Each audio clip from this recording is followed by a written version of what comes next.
¿Qué tal, amigos? Muy bienvenidos un día más a Con Ánimo de Lucro, ya saben, un espacio de información y análisis económico de confianza, un oasis para la economía entendida desde el lado correcto de la historia, desde la defensa de la libertad, la prosperidad, la propiedad privada y el respeto a la búsqueda de la felicidad. Una coletilla que introdujimos precisamente en este programa porque nos gustaba cómo venía redactado en la Constitución de los Estados Unidos.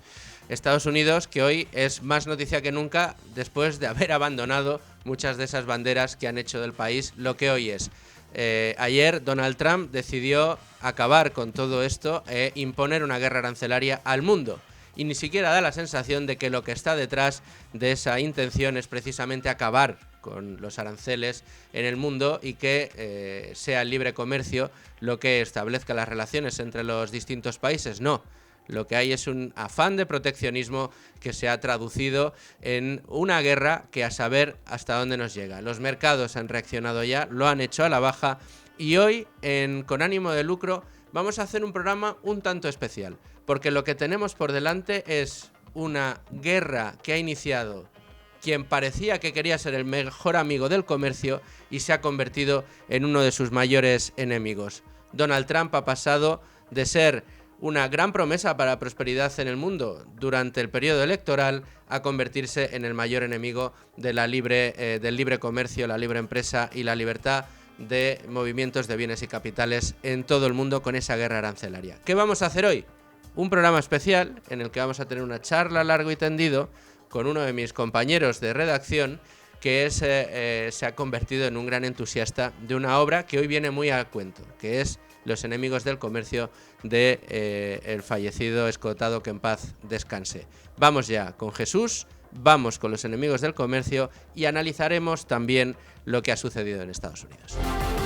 Y estoy ya con Jesús Fernández Úbeda, compañero, amigo, ¿cómo estás? ¿Qué tal, Luis Fer? Pues nada, un gusto, tío, otra medallita más estar aquí en tu programa. Bueno, el gusto es mío y tengo que reconocer que habíamos pactado este programa desde hacía tiempo, hemos cuadrado agendas. Habrá muchos de nuestros oyentes que estén diciendo, oye, pero ¿dónde están los 14 expertos en materia arancelaria para analizar el día de hoy? Esto lo haremos mañana de una manera más reposada. También tendremos tiempo de ver cómo ha reaccionado el mercado americano, que yo creo que va a ser clave para dar los primeros inputs sobre lo que ha sucedido en Estados Unidos. Pero realmente viene muy a cuento lo que vamos a hacer hoy, que es charlar sobre el libre mercado, sobre el libre comercio y charlar sobre una obra que yo creo que es fundamental para entender el pasado, el presente y probablemente el futuro y consecuencias sobre las acciones que hemos visto que tomó ayer el presidente de los Estados Unidos, Donald Trump, recordemos, imponiendo aranceles mínimos del 10% a todo el mundo y luego, como recordaba Federico esta mañana, casi como si fuera la puntuación de Eurovisión, decidiendo a cada país cuál era el arancel que le ponía. European Union 20 Además, points. calculando de aquella manera, Sí. como Dios le dio a entender, los supuestos aranceles que se le ponen a Estados Unidos desde otras latitudes, por ejemplo, desde la Unión Europea. Pero independientemente de las consecuencias que vaya a tener a corto, a medio, a largo plazo, o de cómo se vaya a desarrollar, porque la verdad que Donald Trump, si nos ha enseñado algo Jesús, es que hoy dice verde y mañana dice amarillo, y entre medias habla de 7 colores más. Es decir, que esto no va a ser seguro lo que se va a mantener. Probablemente veremos cambios en los aranceles que se vayan a imponer a otro tipo de países. Por cierto, Rusia, Cuba y Corea del Norte se han librado de los aranceles. Hombre, La casualidad. Con Corea del Norte y con Cuba ya no había comercio, pero con Rusia sí. Bueno, decía Polibio que la humanidad no posee mejor regla de conducta que el conocimiento del pasado. Y yo creo que los enemigos del comercio de Antonio Escotado responde a un ansia por saber, a un hambre de curiosidad. Si algo caracterizaba a Escotado era su nervio, su atracción por zambullirse en las cosas en las que no sabía. O sea, Escotado es un tío que tradujo a Newton después de todo esto porque quería aprender bien a entender las matemáticas. Y con los enemigos del comercio lo que quiere Escotado es entender en qué contextos y quiénes son los tíos que dicen que la propiedad privada es un robo. Eso es una de las... Fíjate, a mí una de las cosas que me gusta mucho de esta obra de Escotado es la forma en la que abordó el problema. Yo creo que es uno de los ejercicios más honestos que del que absolutamente todo el mundo tendría que aprender. Y a mí, insisto, lo que más me gusta es que Escotado, teniendo el acervo intelectual que tiene y los orígenes ideológicos que le adornaron, en este caso, aunque sus posiciones ideológicas podrían ser muy contrarias al libro que finalmente escribió, lo que decidió fue acercarse inmaculado y desnudo al problema, a la problemática. Quiso ver qué se escondía detrás de las relaciones humanas que imperaban a través del comercio. Y lo hizo desde distintos puntos de vista, fundamentalmente echando una mirada atrás a la historia y ver las relaciones que se establecieron desde el tiempo de los griegos, incluso desde los griegos. Y esto yo creo que ya de por sí es un ejercicio que hoy no vemos. De hecho, las propias tesis doctorales es: voy a buscar una tesis y luego desarrollo la toda justificación. la hipótesis. Claro. Sí, bueno, yo creo que de hecho Escotado se acerca a esta historia como todo el mundo debiera, o sea, no con la mirada excesivamente o completamente, mejor dicho, limpia, porque, o sea, nos gusta Los enemigos del comercio porque tiene el toque, tiene el estilo de Escotado, pero sí que es cierto que, sin apartar del todo su subjetividad, se pone un colirio, digamos, por seguir la línea oftalmológica. Y es que además yo creo que Escotado a lo largo de este vasto estudio desmonta muchos prejuicios y creo que eso es magnífico. O sea, el que cuando tú estudias o cuando tú compruebas algo o tú vives algo, si ese algo te hace cambiar lo que tú tienes pensado, lo bueno es aceptar esa realidad y no ser un necio y decir, pues no, lo que yo creía es lo correcto. Si tú crees que esa pared es roja, pero luego la ves y te das cuenta de que es blanca y sigues manteniendo tu postura de que esa pared es roja pese a que no lo es, tú lo que eres es un sectario. Un sectario movido únicamente por ideología, que yo creo que es uno de los grandes problemas que tenemos hoy por parte de muchos países y muchos mandatarios. Jesús, tú que has leído y releído esta obra y que además sé, y por eso estás aquí, que te gustó mucho, mucho, pese a que habla mucho de economía y no es precisamente la disciplina en la que tú más te ha gustado desarrollar o sea, no entra dentro, digamos, de tu catálogo de intereses prioritarios. Jesús, a ojos de Escotado, si hoy viviera y todavía estuviera escribiendo este libro, ¿dónde quedaría lo que vivimos ayer en la Casa Blanca? Bueno, pues como un epílogo de Los enemigos del comercio, porque además que encaja como anillo al dedo en la tesis central de la trilogía, y es que a lo largo de la historia de la humanidad hay dos impulsos en el ser humano. Uno es el de libertad y luego, posteriormente, es el de seguridad o, si lo prefieres, el de miedo a la libertad. Y lo que hizo ayer Donald Trump fue ondear la bandera del miedo, instigar contra naciones amigas y enemigas que en cualquier caso han timado a Estados Unidos. Amigas, todas enemigas. O sea, sí. ayer fue, vamos. Bueno, he utilizado el textual del presidente americano, ¿no? Y bueno, pues ante eso, una reacción antiliberal. Es una reacción antiliberal. La verdad que todavía es muy pronto, ¿no? Hoy es todavía demasiado pronto para saber hasta dónde nos va a conducir esto o cuál va a ser la evolución, insisto, porque además la firma de actuación de Donald Trump es errática, no sabemos muy bien hacia dónde nos va a llevar, que es lo que está destrozando en este caso a la economía norteamericana, más allá de lo que algunos pretenden que es... Es que la incertidumbre está muy bien para las novelas, pero yo creo que para la realidad, evidentemente negar la incertidumbre no, pero pero bueno, hay que tener unas mínimas certezas y a partir de esas certezas y de esas nociones ir lidiando. Claro. Fíjate, yo creo, lo comentaba yo esta mañana con Federico Jiménez Los Santos, tengo la sensación de que las expectativas que se habían generado con el gobierno de Donald Trump para la actividad económica precisamente, con un ejecutivo que parecía especialmente diseñado para calcar las políticas de Milei en Argentina, pero adaptadas a la realidad norteamericana, claro, habían despertado una expectación enorme. Yo recuerdo que hablaba con algunos fondos de inversión, hablábamos con algunos líderes de algunas industrias muy importantes en España y prácticamente se frotaban las manos. Decían, hombre, si esta es la vía que va a coger Estados Unidos, ya no solo hoy es un campeón nacional, sino que se va a colocar primero del mundo y a mucha distancia, ¿no? O sea, se va a llevar la tostada de una manera espectacular.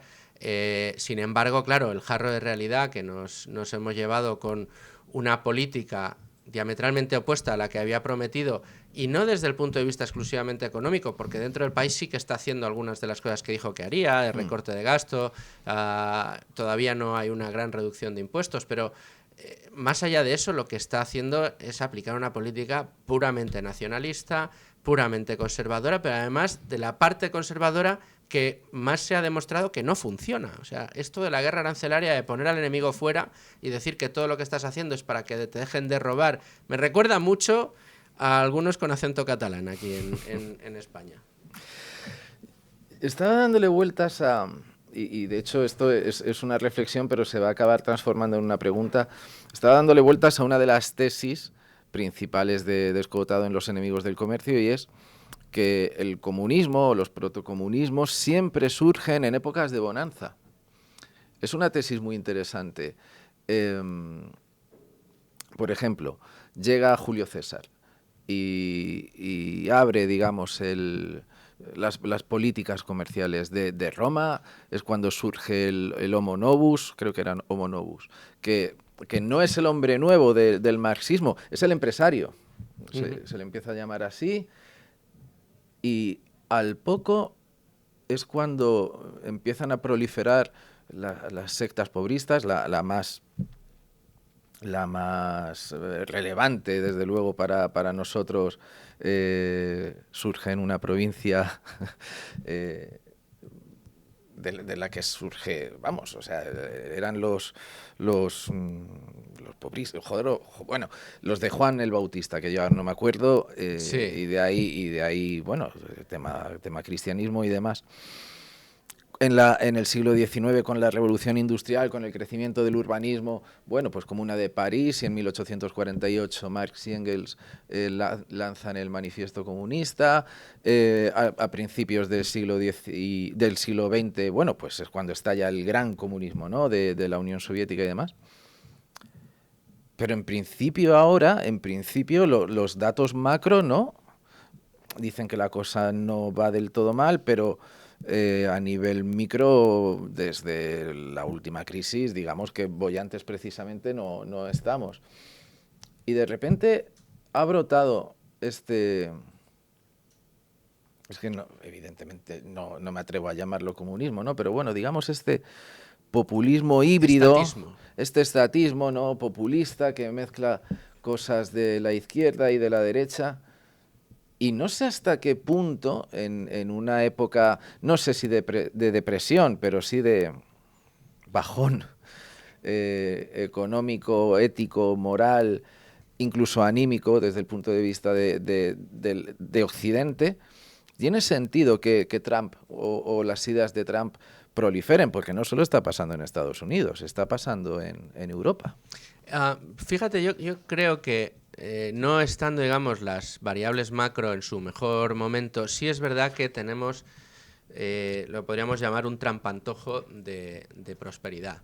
Y es un trampantojo de prosperidad que después de la crisis y la depresión que se vivió a finales de la primera década de los 2000, con el estallido de la burbuja inmobiliaria, la crisis subprime y después la consiguiente crisis financiera que ahogó, secó completamente los los mercados de crédito en todo el mundo, nadie se fiaba absolutamente de nadie y fue pues el momento en el que aquí vimos colas en los comedores sociales en España porque se había quedado muchísima gente en el paro y fue un momento terrible en el que además muchísimas familias no solo se quedaron en el paro, sino que se quedaron atrapadas en hipotecas absolutamente imposibles de pagar, etcétera, etcétera. Era fruto, veníamos de un periodo en el que los bancos centrales habían reducido de una manera muy importante los tipos de interés. Esto que siempre se recuerda en España, de que aquí nuestros padres pagaron las hipotecas al 19, al 20% y después de repente las empezamos a pagar al 3 o al 4%, que en cierto modo es un avance, pero sin ese cierto modo lo que significa es que se abarató muchísimo el acceso a la liquidez y se empezaron a hacer cosas que no se debían hacer, pues aquello de financiar el 120% de las hipotecas, que fue lo que nos llevó, lo que nos condujo a la famosa crisis subprime. ¿Qué se hizo para tratar de salir de esa crisis financiera? Tumbar de nuevo el valor del dinero. Si antes te costaba un 17% endeudarte para comprar una vivienda y luego un 3, un 4, un 5%, de repente no te costaba nada. Te costaba un 1, mucha gente se ha tirado años pagando un 0,5% de interés por hipotecarse, es decir, el precio del dinero volvió a tumbarse para tratar de empujar de nuevo a la economía. Con lo cual, lo que ha pasado durante la última década es que es verdad que nuestras variables macro no han estado reflejando una economía especialmente sana, pero desde luego sí aparentemente con mucha liquidez en el mercado, con mucha capacidad de endeudamiento, con mucha capacidad de crecimiento. De ahí que las tendencias growth, como se suelen llamar en el argot, que son aquellas que necesitan de mucho capital para crecer y de promesas de beneficios futuros, pues los Nvidia de turno, muchas tecnológicas, han estado disparando el crecimiento y apoyando esa idea de que la bonanza económica está ahí. Pero lo cierto es que hemos crecido dopados con una liquidez extraordinariamente importante. Y eso lo que esconde bajo el fondo es una inflación que antes o después va a aparecer. Ya apareció en el 2022, parece que ya era cosa del pasado, pero lo cierto es que ahí está, porque en 2022 no se drenó pese a la gran subida de tipos de interés que hubo. Dicho todo esto, yendo a la tesis de Escotado en Los enemigos del comercio, efectivamente esta apariencia de liquidez sin fin que teníamos, whatever it takes, dijo Draghi, no pasa nada, no habrá crisis, si hace falta imprimir más dinero, imprimiremos más dinero. Caca de vaca. Efectivamente. Entonces, porque además... pero la sensación era no pasa nada, podemos dedicarnos a lo que sea y a partir de ahí pues se empezaron a alimentar teorías wokistas y de repente continentes como Europa perdió el norte.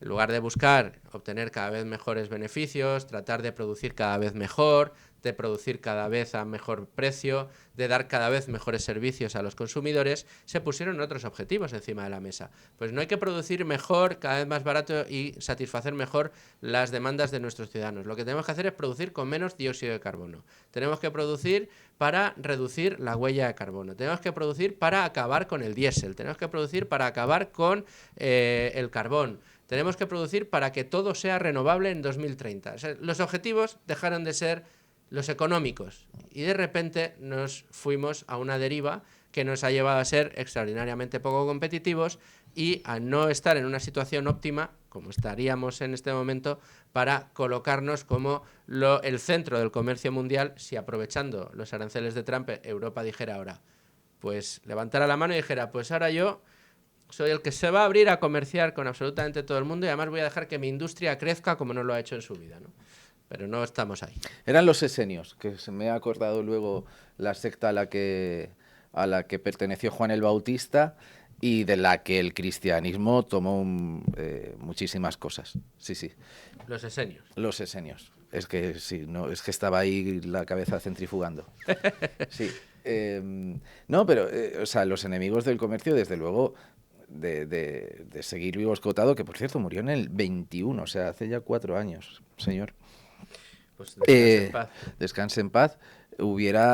Estoy convencido de que hubiera tenido un capítulo con el tema del wokismo y otro capítulo con el tema de Trump, porque los woks, o sea, pues al final, dulcificándolo, ¿no? Pero siguen la aquello que decía Lukács de que hay que aterrorizar al mundo para salvarlo, ¿no? Y aquello de Gorky de que por la fuerza te va a llegar la felicidad. Evidentemente ahora no se puede utilizar un discurso tan violento o tan férreo, tan sólido. Estamos en tiempos de liquidez.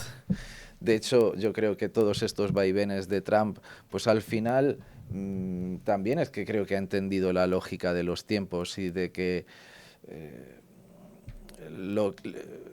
el ayer vale muy poco hoy, desde luego va a valer menos mañana. También ha entendido muy bien la lógica de estos tiempos Pedro Sánchez, porque, o sea,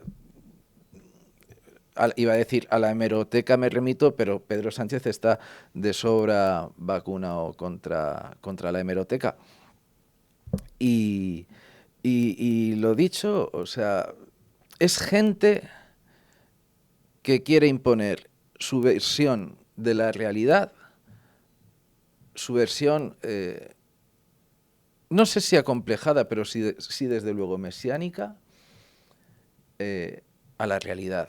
Lo que quiere hacer es imponer su deber ser, un deber ser cargado de prejuicios y en ocasiones de complejos al ser. Y claro, ahí se producen las fricciones. Y las fricciones,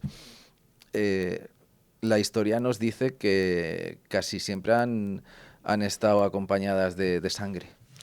En esa historia de la humanidad que se narra en esta trilogía, de constante lucha entre la pulsión por la libertad y la pulsión por cercenar la libertad que ha estado presente en el ser humano desde su propio origen, ¿quién crees que ha ganado más batallas a la luz de lo que nos cuentas tú? Evidentísimamente la libertad. Yo estoy de acuerdo con eso. Escotado lo comparaba con las espirales del ADN. Es un fenómeno que se envuelve de una forma coaxial, ¿no? Y la acción es la libertad y la reacción es la, digamos, seguridad en cursiva, ¿no? El miedo a la libertad, mejor dicho. Y bueno, la historia de la humanidad demuestra que que esos episodios de miedo a la libertad suelen ser paréntesis, a lo mejor paréntesis longevos, como sucedió en la Edad Media, ¿eh? Que bueno, fueron... o para algunos, tú fíjate, Rusia, desde que triunfó la revolución bolchevique, no han salido de un esquema comunista todavía hasta nuestros días. Cierto, Cuba. Cierto, pero... Corea del Norte. Cierto, de hecho... No hay mal que 100 años dure, pero estos anda que no duran. Decía Marx que cuando se consiguiera la sociedad comunista plena, uno iba a poder ir a cazar por la mañana, luego escribir por la noche, comer sin horas, tocar la flauta, sí.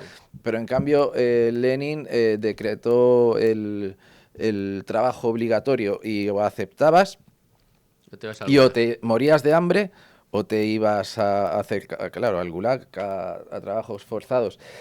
Y Lenin pagaba una quinta parte de lo que pagaba el zar, y el zar pagaba una bazofia, ¿no? O de lo que se cobraba en tiempos del zar. Yo creo que la sociedad rusa nunca, o por lo menos desde la edad contemporánea hasta ahora, ha tenido esa, no sé si pulsión, pero desde luego esa experiencia de la libertad que sí ha tenido Occidente. Los enemigos del comercio es un libro muy centrado en el viejo mundo y en lo que sucedió en Estados Unidos a partir de las colonias inglesas. Sí, justo. No se mete mucho escotado. Creo que en el primer libro había algún capítulo en el que abordaba, pero muy someramente, Japón, China y estas cosas, pero y creo que en el último, porque te estoy hablando de memoria, es que el último lo leí en 2017, creo que hablaba de China, pero no estoy del todo seguro. Sé que en el último abordaba mucho el tema de la Unión Soviética y de los posmodernos, ¿no? De lo que vino después de aquel mayo en el que se dijo que se conoció tanto carnalmente, ¿no? Pero no sé a dónde iba.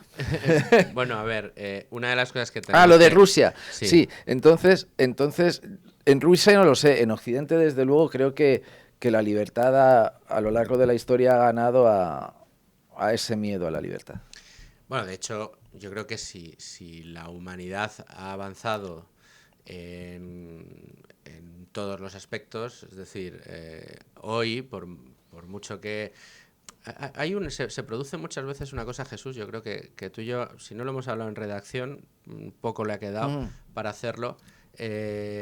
Siempre se produce esa nostalgia de que el pasado fue mejor en todas las generaciones. Sin en embargo, todas. lo que está demostrado es que hoy se vive mejor de lo que se vivía antes, en muchos aspectos. Es verdad, dices, no hombre, antes el sueldo del padre de familia permitía vivir tranquilamente a toda la familia, irse de vacaciones, tener 2 coches y no tener más problemas.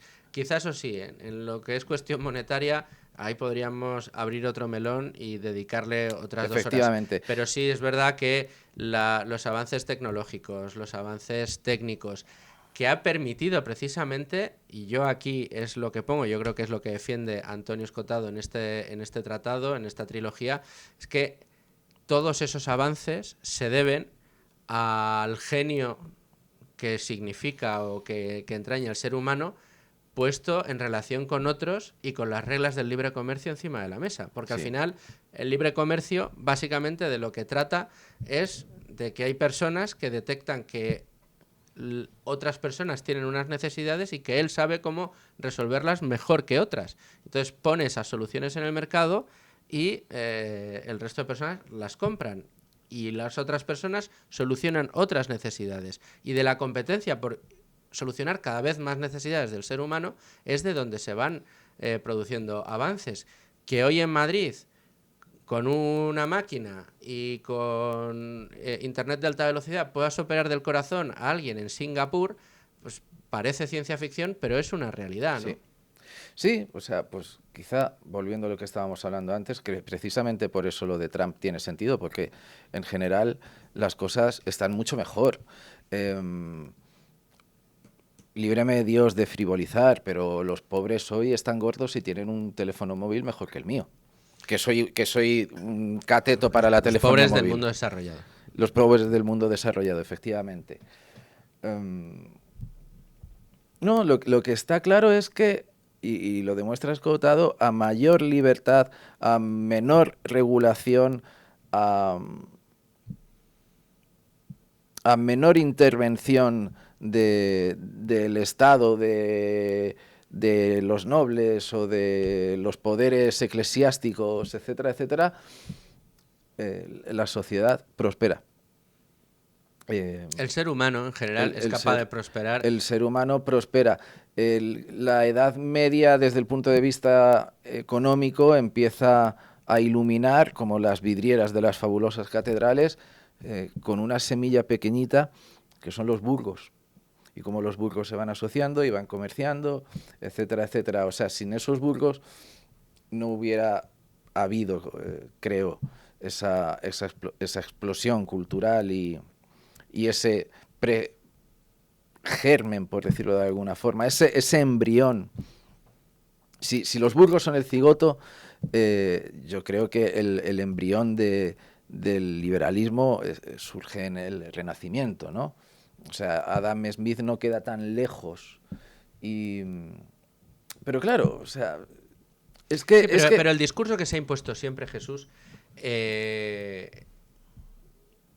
ha sido el del miedo a la libertad. claro, Es porque decir, el avanzar, discurso imperante es el de que el capitalismo es malo, que el libre comercio está, o sea, digamos, está lleno de fallos el mercado que hace que se produzcan terribles desigualdades. Es verdad, y aquí fíjate, el presidente de Argentina tiene una teoría de lo de la trampa, que se llama la trampa neoclásica, que básicamente es negar de plano que existan fallos de mercado. pero es Porque que, detrás de cada fallo de mercado que la izquierda o los keynesianos esgrimen, detrás de cada uno de esos fallos hay, o Javier Milei detecta, y así lo tiene publicado, una intervención estatal por la que se producen esas ineficiencias. Al final, yo creo que aparte de ser la eterna cuestión o la eterna lucha entre la libertad y el miedo a la libertad, es la eterna lucha entre una libertad basada en responsabilidades y una envidia basada en la ausencia de responsabilidades. Sí, la palabra, el concepto de responsabilidad yo creo que es clave. A ver, avanzar es tarea de audaces. Igual el ejemplo es idiota, pero tú has jugado al Age of Empires. Yo no. Bueno, A mí me pillas ya mayorcito, aunque creo que algún amigo de mi quinta sí que lo ha jugado. Cogías el monigote del Age of Empires y tú lo desplazabas a un punto y el mapa estaba en negro y a medida que el muñeco avanzaba se iba iluminando el mapa, ¿no? Avanzar puede dar vértigo y a la vez también puede dar éxitos. Y quienes no avanzan pueden mirar eso con admiración, pero también con envidia y eso puede generar frustración.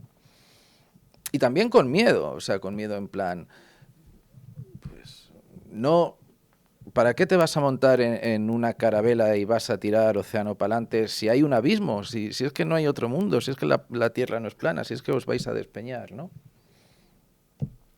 Bueno, pues la historia avanza gracias a los audaces. Lo que pasa es que el ser humano, pues igual las escrituras tenían razón y no está libre de pecado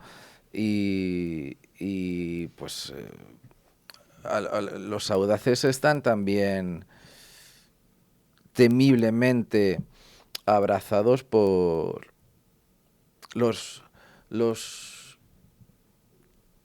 que tienen miedo. Si es que, o sea, de hecho, esgotado entre los enemigos del comercio 2 y los enemigos del comercio 3, creo, publicó una compilación de textos, de artículos que se llamaba Frente al miedo. El miedo yo creo que es el gran demonio paralizador de la especie. Puede ser el demonio paralizador y el abono para el tirano.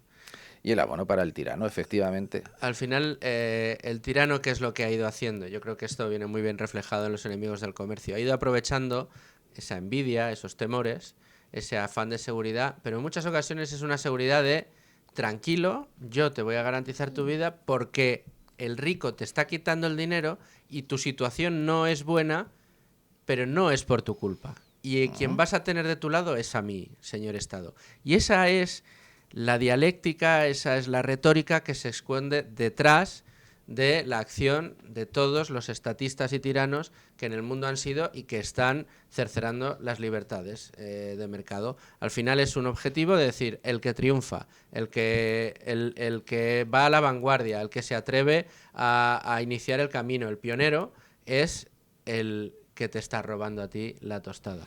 Hablan de la economía como un juego de suma cero y atacan las libertades de comercio, arrogándose en este caso la responsabilidad de ser quien reparta la riqueza en el mundo. Y esa es la pelea que se ha producido y se produce.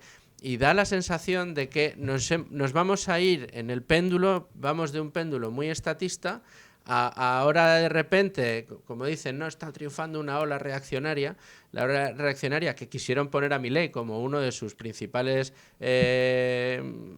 arietes, resulta que Milei es de todo menos estatista. Sin embargo, a otro que le colocan en el mismo barco, que es a Donald Trump, está demostrándose extraordinariamente estatista. A ver, la historia... Dicen, la historia se repite. Bueno, la historia sí se repite, que no se repite nunca exactamente porque no estamos rebobinando en el eje espacio-tiempo, ¿no? Si se repite de una forma parecida es porque el ser humano no la conoce. Yo estoy profundamente intrigado por ver dónde nos lleva lo de Trump. Porque hoy Federico, por ejemplo, ha comparado lo que está sucediendo en Estados Unidos con lo que sucedió con Mussolini, que de hecho ha recordado que fue director de la revista socialista Avanti y demás. Ostras, y el otro día, hace como una semana, estuvo también en Es la Mañana de Federico un reporterazo que se llama Alberto Rojas, paisano nuestro, por cierto, es de Puerto Llano, del mundo, y dijo, ostras, decir que Trump es un prorruso es una fantasía, pero es que se está rodeando de prorrusos y fíjate las políticas que está haciendo, ¿no?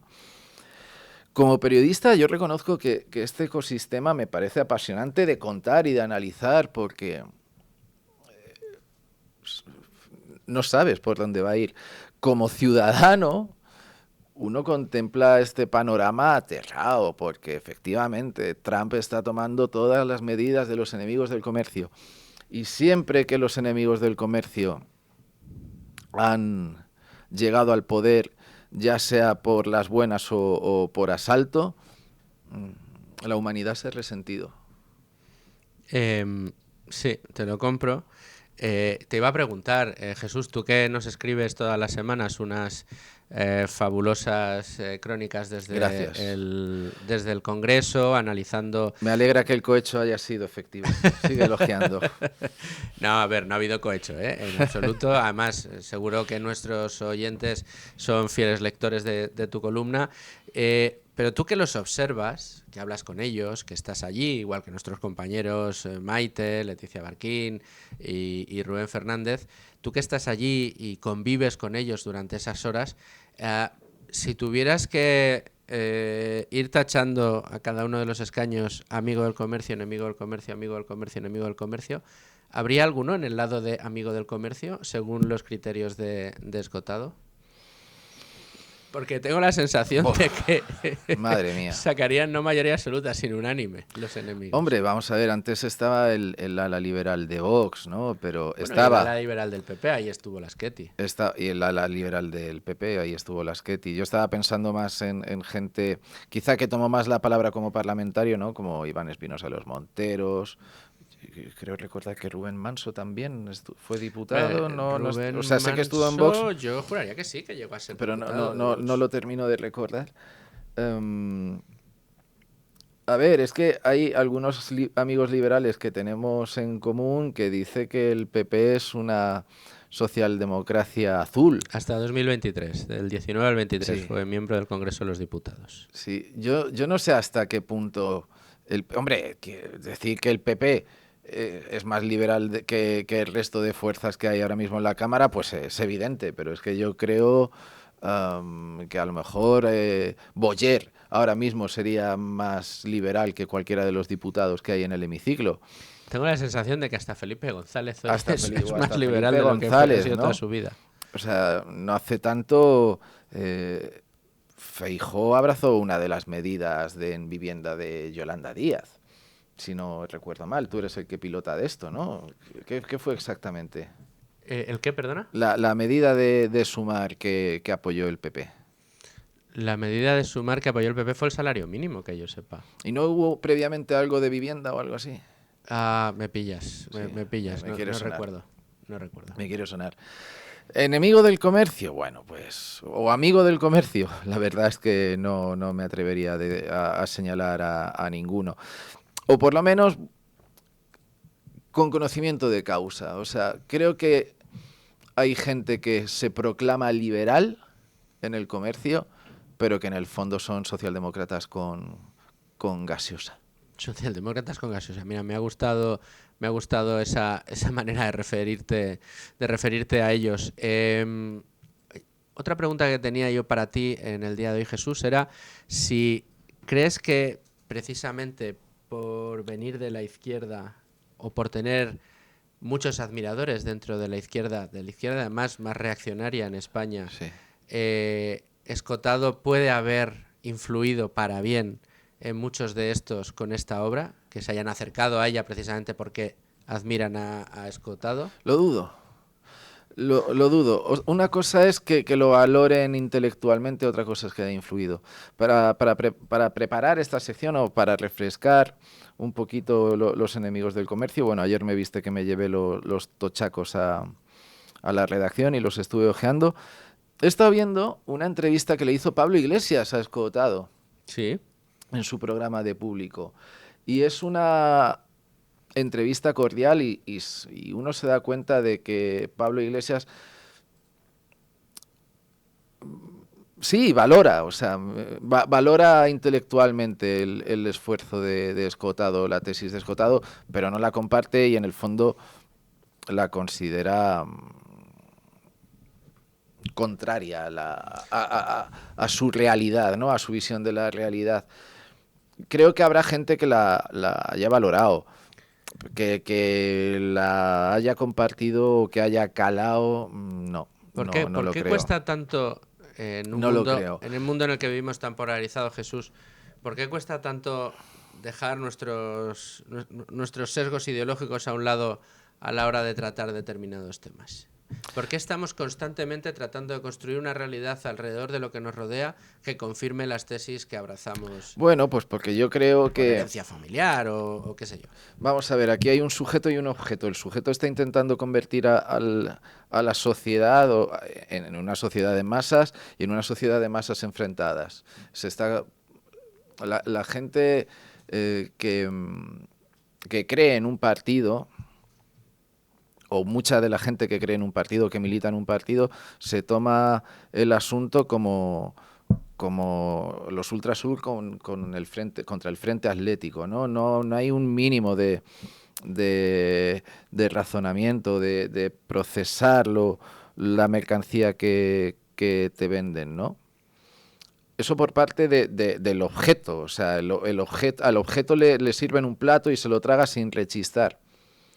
Y por otra parte, es que para el sujeto es muy rentable tener masas ovinas con muy mala leche, que están dispuestas a... No sé hasta qué punto, porque yo no veo a estas masas dando la vida por ninguna causa, porque al final están muy bien y si una vez termina la manifestación vuelven a casa y piden algo por Uber y se ven alguna serie de Netflix. Y si la sangre llegara al río de verdad... Mientras consultan Instagram en su Justo, iPhone. si la sangre llegara al río de verdad, a esos privilegios se desaparecen y renunciar a eso es complicado. Pero como no creo que llegue la sangre al río, están dopando a un hámster que cada vez corre más deprisa por su rueda y de ahí la energía y de ahí el mantenimiento y de ahí la, comillas, prosperidad de esos nuevos tiranos. Nuevos tiranos, me ha gustado también. Estamos apuntando una serie de expresiones que yo creo que nos van a venir muy bien.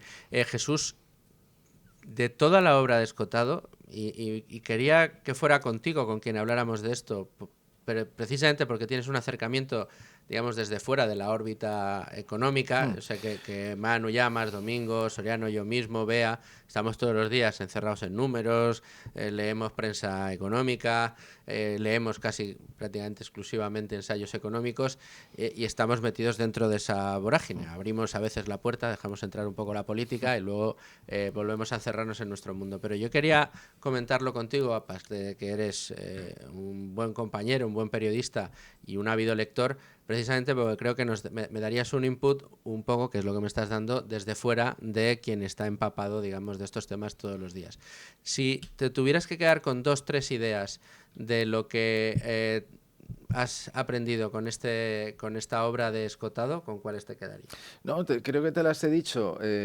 La tesis principal, que es que el miedo a la libertad surge en épocas de bonanza y prospera en épocas de bonanza. Uno, dos, no sé... o sea, es un fenómeno que no cesa. O sea, desde Grecia, desde la invención de la democracia, hay épocas en el que ambos fenómenos se maridan, como decías, Cotado, como en una cadena de ADN, no se entiende uno sin el otro. Y tres, los fenómenos mesiánicos son muy peligrosos. Quienes quieren imponer el deber ser frente a un ser muy evidente, ojo, cuidado. Otro gran pensador, José Ignacio del Castillo, que tenemos la suerte de contar con él en este programa. Mira, precisamente hoy, como vamos a hacer un programa especial, no estaremos con él, pero normalmente un jueves sí y un jueves no, cuento con él para hablar sobre Argentina, que a ambos nos apasiona y es un seguidor muy fiel de todo lo que está suponiendo esta gran apuesta liberal que implica el señor Milei dentro de Argentina. Pero en una charla con otros liberales, además era así porque era uno de estos días en los que nos juntábamos unos cuantos que estamos aquí un poco empeñados en estas ideas, sí que comentaba José Ignacio, el profesor José Ignacio, algo que va muy bien con esto que estabas comentando tú de la tesis principal sobre la llegada de ideas estatistas, comunistas, en épocas de bonanza, ideas contrarias a las ideas de la libertad, ¿no? Y va muy a cuento de un dicho muy popular, pero que tiene mucha razón de ser, ¿no? Él lo relacionaba con el mito de Osiris, y decía que la bonanza o el bienestar que había llegado con Osiris pues había despertado las envidias de su hermano Seth.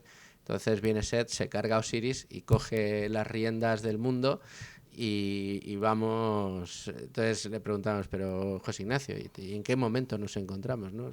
¿Están ahora matando a Osiris? ¿Están ahora descuartizando a Osiris? Dicen, no, Seth ya está al mando ahora mismo en el mundo. Y es muy curioso porque decía que esto es lo que al final refrenda aquello que se dice tantas veces de que tiempos difíciles hacen hombres fuertes convierten a los tiempos en fáciles, tiempos fáciles hacen hombres débiles hacen tiempos difíciles. Es decir, es en el momento de bonanza, es en el momento en el que parece que las necesidades básicas no están en cuestión, que la paz no está en cuestión, que la prosperidad no está en cuestión, cuando empiezan a surgir los problemas, cuando Seth alcanza los mandos de la nave y luego de nuevo el círculo. ¿Compartes un poco la visión que nos trasladaba José Ignacio a este grupito de liberales? Absolutísimamente, absolutísimamente. Y añado dos cosas. Punto número uno, lo que acaba siendo a lo mejor un fenómeno de masas, en general suele partir de un solo tío o de un grupo mínimo social. O sea, Marx y Engels eran dos. Jesucristo fue uno que luego se rodeó de 12 y luego de 70 y no sé qué, pero Lenin. En otra perspectiva, Cristóbal Colón es el único loco que va a Isabel de Castilla y le dice, dame unos barcos que voy a encontrar una ruta de las Indias. Punto número uno. Y punto número dos, el alto nivel adquisitivo en general de estos líderes. Y lo estamos viendo ahora mucho con el tema de la ideología woke, que está partiendo sobre todo de los multimillonarios o de los millonarios de Silicon Valley y derivados, tíos que están colocando tabletas y derivados en los colegios de todo el mundo, pero que llevan a sus hijos a colegios en los que hay pizarra y tiza. Me parece curioso. Yo creo que tiene mucha razón de ser. Y además se puede ver, decías tú, en el lado de los malos, ¿no? de los hombres débiles que digamos, provocan la llegada de los tiempos difíciles, pero también la llegada de los hombres fuertes. Yo creo que, fíjate, en el caso de Argentina... En el país de los... vale, por Milei, vas para claro, por el iba bien, por vale. Milei, o sea, Argentina fue uno de los 2-3 primeros países del mundo, de los 10 primeros países del mundo, mantuvo una prosperidad enorme, recibió inmigración española también, de otras latitudes donde no nos iba tan bien, hubo mucha inmigración allí y de repente entró el peronismo, entraron las ideas peronistas y a partir de ahí entró en una época de decadencia y llegaron los tiempos duros. Después de 40 años de tiempos duros aparece un loco, en este caso Milei, que es capaz de llevarse a las masas con él para, con esfuerzo, con trabajo, con dureza, siendo un líder fuerte, no siendo un líder débil, siendo un líder fuerte, pues está apostando por devolver la riqueza, devolver la prosperidad a Argentina. No sabemos si lo conseguirá, no sabemos hasta dónde va a llegar, ni sabemos el tiempo que va a durar ese tiempo de bonanza que está llegando. Pero lo que es indiscutible es que está llegando. Sí. Aquí, yo creo que aquí lo importante es ver que en la dicotomía entre la libertad y los que temen la libertad, como plantea Escotado, entre los que generan prosperidad y los que generan miseria y pobreza, hay buenos y malos. Sí, está el bien y el mal. Y aquí el tener claro cuáles son las vías correctas, no para unos pocos, sino para que cada vez haya más prosperidad en el mundo y nos encontremos en un mundo en el que menos tiene, como decías tú, el pobre, viva mejor que la media de los países pobres, pues son unas fórmulas determinadas. Y son las fórmulas de la libertad. Y yo creo que eso fue uno de los grandes descubrimientos que hace Escotado en sus Enemigos del Comercio, y es una de las grandes virtudes que se trasladan de esta trilogía. Yo solo le hago una crítica a Escotado en esta trilogía, y es que creo que tiene un puntito de anticlericalismo. Ayer lo hablábamos con Rubén, que, ostras, creo que le dedica solo un par de párrafos o un párrafo a la escuela de Salamanca. Eso por un lado, y por otro, él lo menciona, pero no incide demasiado en ello. El tema de que Jesús dice que su reino no es de este mundo, y también dice aquello de dar al César lo que es del César. O sea, la complejidad del Evangelio, la complejidad del mensaje de Cristo se escurre en ocasiones dentro del eje comunismo-liberalismo, ¿no? Y creo que Escotado lo centra demasiado en el bando de los comunistas. Creo que hay una escuela un grupo de liberales, el uno, ¿no? El uno, que dice Milei, ¿no? Pero y que en España hay bastantes liberales que están justificando, ¿no?, el carácter liberal de Jesucristo. Yo no sé hasta qué punto se le puede encajar a Jesucristo como comunista, evidentísimamente como comunista que lo que pretende es imponer su deber ser por la fuerza. Eso jamás. Jesucristo te lo ofrece como opción. Que era, si no estás condenado al infierno, pero bueno. Que era enemigo del comercio como tal, pues hombre, evidentemente echó a los mercaderes del templo, y encima por 2 veces la gente se olvida de que en el Evangelio de Juan, en el 4.º Evangelio, cuando Jesús todavía no es excesivamente conocido, va al templo de Jerusalén y él solo hace como un prólogo de la jugada por la que, según coinciden la mayor parte de los historiadores, fue realmente llevado a la cruz. Tremendo. Fíjate, estamos llegando al final del primer bloque. Tenemos que ir enseguida a los servicios informativos de radio, al boletín de la una, a escuchar cómo están respondiendo los distintos países a los aranceles de Trump. Las bolsas ya las hemos visto esta mañana a primera hora, y me gusta que hayamos terminado con estas reflexiones relativas al cristianismo. En defensa de Escotado diré que él lo que estaba haciendo en esta tesis es hablar de los enemigos del comercio. No era una tesis sobre el cristianismo, claro, pero sí es cierto que no hubiera estado mal que la Escuela de Salamanca tuviera algún que otro capítulo más. Pero bueno, al maestro Escotado, al César lo que es del César, ¿no? Y a Juan de Mariana lo que es de Juan de Mariana. Eso es. Bueno, Jesús, no te vayas porque seguimos después y rematamos este programa especial. Las noticias y volvemos.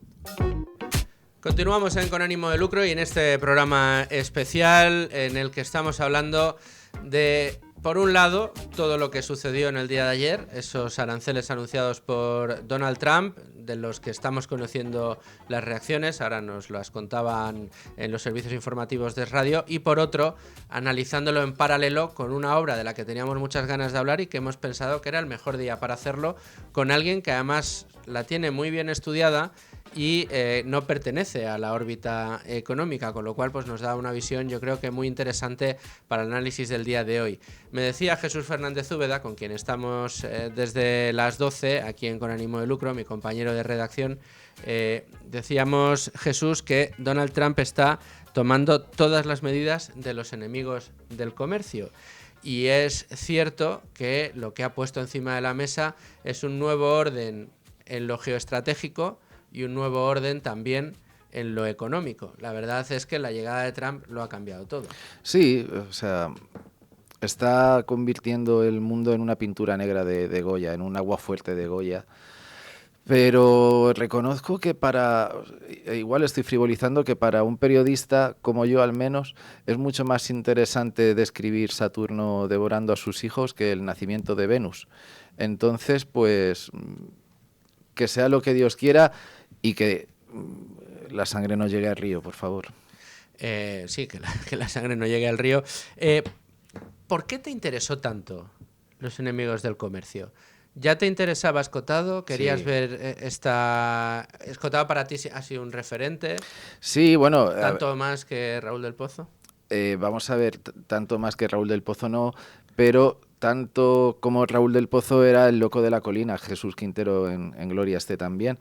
Y había un par de entrevistas estupendas del loco de la colina Escotado. Me enamoré del personaje.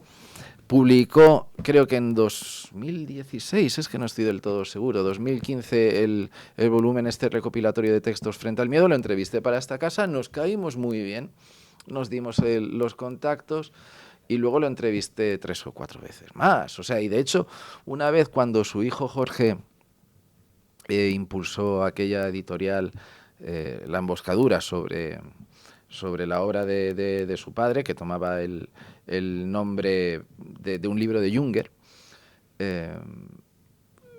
no por Navidad, pero como en los días previos de Navidad, un día quedamos expresamente para cenar y para pasarlo bien y decir tonterías y ciscarnos en los enemigos del comercio y de la droga, aunque yo no tiro mucho de química legal al menos, ¿no? Porque esa es otra cosa interesante. Escotado decía que las drogas no tenían que ser ni legales ni legales.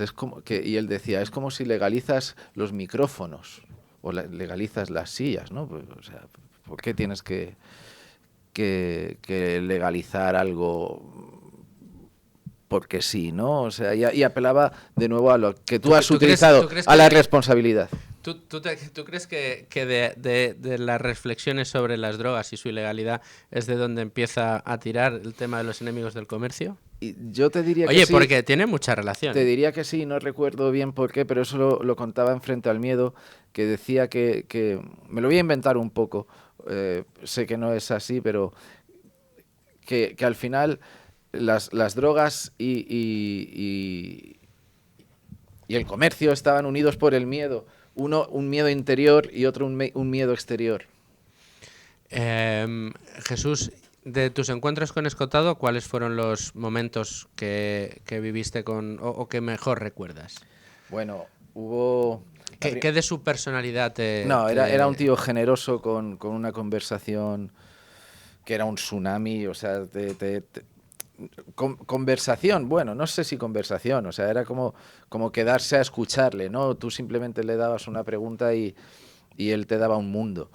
Y hubo la primera vez que lo entrevisté para Hacenda, casi estuvimos a punto de morir.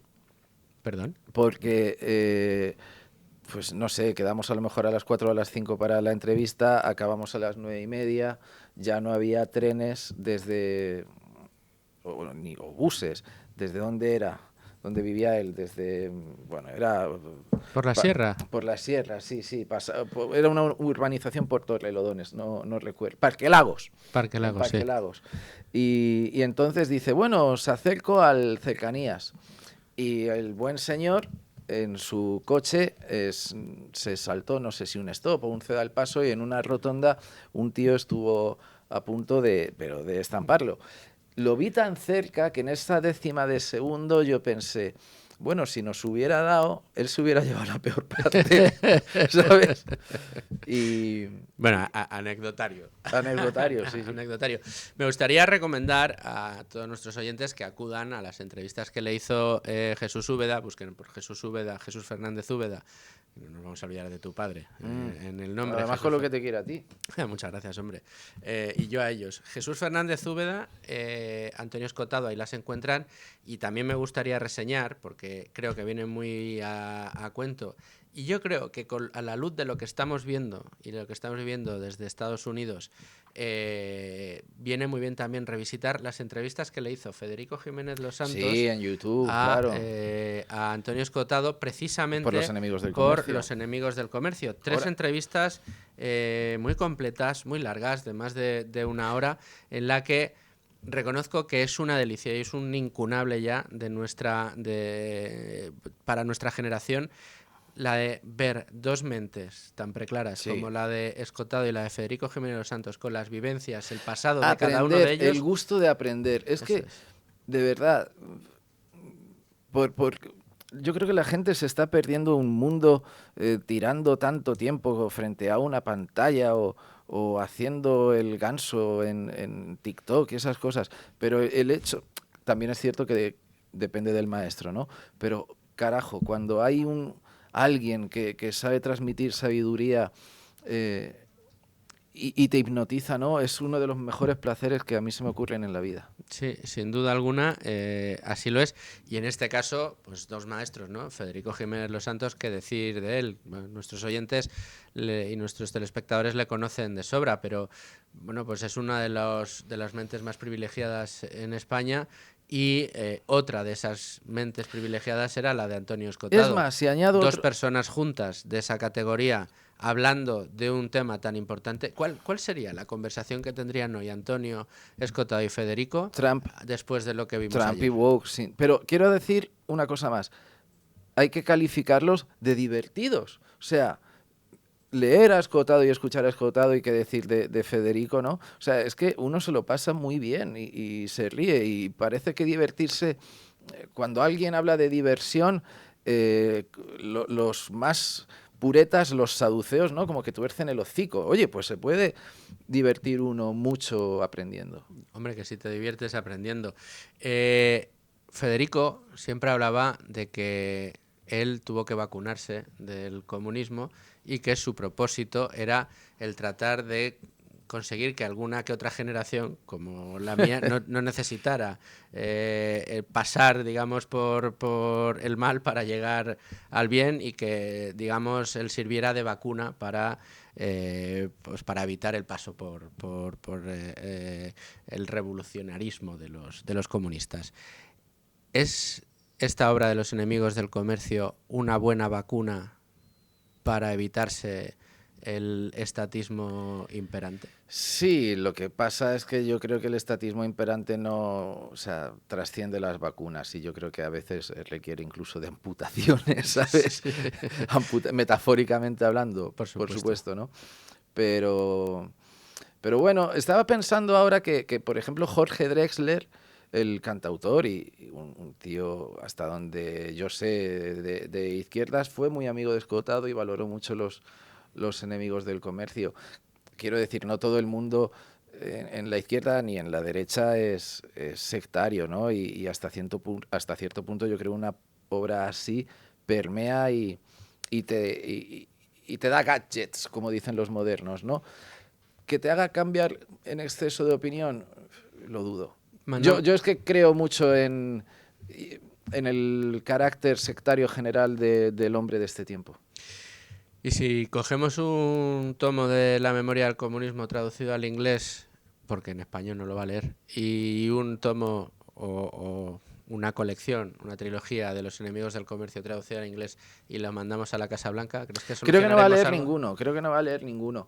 Creo que hay un desprecio por la cultura en general que no precede del ámbito maga, creo, no estoy del todo seguro, pero es la impresión que me da, bastante asqueroso. No seré yo quien aplauda el refuerzo del Estado, ¿no? Pero que se haya eliminado el Departamento de Educación. Mire, una cosa es, yo qué sé, eliminar duplicidades, librarse de chiringuitos woke y demás, pero yo creo que tocar las cositas de educación en un mundo en el que la gente está tan mal formada, no, a lo mejor se inventan otra cosa y es aún mejor y yo me quito el sombrero. Pero digamos que es una medida que me hace torcer el hocico. Jesús Fernández Úbeda, muchas gracias por estar aquí, A vos. muchas gracias por ayudarme a encontrar esa interpretación de lo que estamos viendo en Estados Unidos a la luz de esta obra de Escotado, de los enemigos del comercio, en un día en el que yo creo, si había un día este año para tratar de este libro, era hoy. Bueno, yo creo que exageras, pero bueno, muchísimas gracias. Un gusto, Y querido. Jesús, te seguimos leyendo en Libertad Digital, escuchando en La Trinchera, también estás con las ovejas. No paras. Bendito seas. Tenía yo envidia, digo, tiene que estar conmigo algún día. Sí, con sí, ánimo sí, de sí, lucro. sí. Pues, esta medallita para mi historia. ¿Tú tienes ánimo, eres de con ánimo de lucro o eres de sin ánimo de lucro? Yo con ánimo de lucro estoy hipotecado, ¿qué te crees? Bueno, pues no soy tonto. entonces tienes que prestar mucha atención a la entrevista que viene a continuación. Ole. Vamos a hablar de inversiones, de ahorro y de unas alternativas extraordinarias a día de hoy para el mercado.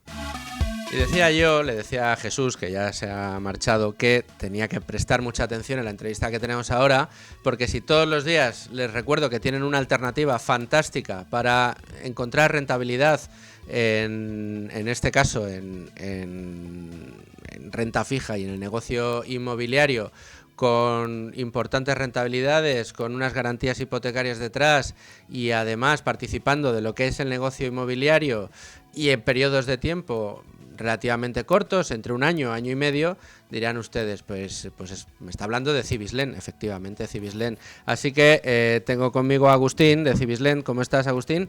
Muy buenas, Luis Fer, que te han encantado Agustín estar Vara aquí. de Rey, que te agradezco mucho que estés con nosotros, uno de los responsables de desarrollo de negocio en Cibislen. Y bueno, pues todos los días le decimos a nuestros oyentes, hay una alternativa para exponer su cartera al negocio inmobiliario, para ahorrar a través del negocio inmobiliario, y no necesitas comprarte una casa. Entonces ahí es cuando ya empiezan los problemas. ¿Pero cómo? ¿Cómo puedo sacar buenas rentabilidades, incluso más de las que históricamente ha sacado el negocio inmobiliario, sin necesidad de comprarme una casa?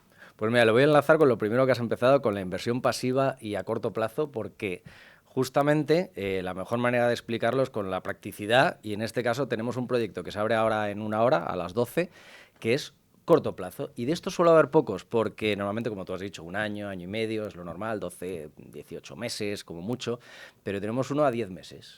Es decir, y esto no suele ser habitual, y es a 10% anual, a 10 meses, entonces se queda un 8,33%. Un 10% a 10 meses. O sea, 8,33% de rentabilidad en 10 meses. Fíjense ustedes, ¿no? Las colas que había en el Tesoro en el Banco de España para poder comprar letras del Tesoro. ¿Te acuerdas? Sí, Hace sí, unos bueno. meses, un año, cuando subieron mucho los tipos de interés, todo el mundo iba a comprar letras a 6 meses, 7 meses, un año, para conseguir un 4,5, un 5% de interés. Aquí estamos hablando de una inversión en 10 meses nos puede llegar a dar un 10%. Pero claro, Agustín, habrá quien diga, pero esto tiene truco. Vamos a explicar cómo funciona y ver dónde está el truco, si es que lo hay.